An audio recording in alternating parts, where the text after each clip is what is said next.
Hey guys, ফোনটো কেতিয়াবা video' কৰোঁতে বটলত থৈ দিওঁ, কেতিয়াবা খিৰিকীত থৈ দিওঁ, কেতিয়াবা কিতাপত থৈ দিওঁ। গতিকে আজি এইটো ষ্টেণ্ডটো আনি পেলালোঁ আৰু একদম বাজেট ফ্ৰেণ্ডলি, একদম কমৰ ভিতৰতে ষ্টেণ্ডটো পাইছোঁ। এতিয়া ষ্টেণ্ডটোৰে কিবা এটা কৰিব লাগিল নে কি কয়, ভাবিছোঁ মেগীকে বনাওঁ।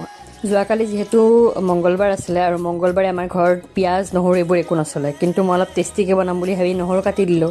তাৰপিছত মনত পৰিলে, তাৰপিছত নহৰুখিনি ছাইড কৰি থৈ অলপ জলকীয়া ফালি মেগীখিনি বহাই দিলোঁ। এতিয়া বাতিটোত লৈছোঁ অলপমান গাখীৰ আৰু গাখীৰখিনিত মছলাখিনি ঢালি এতিয়া লৈছোঁ জিৰা গুড়া আৰু মায়ে পিচি থোৱা শুকান জলকীয়াৰ গুড়া, আপোনালোকে চিলি ফ্লেক্স বুলিও ক'ব পাৰে। এইখিনি মিশ্ৰণটো বনাই লৈ মেগীখিনি প্লেটত থৈ সেইখিনি মিশ্ৰণ ইয়াতে ঢালি দিম।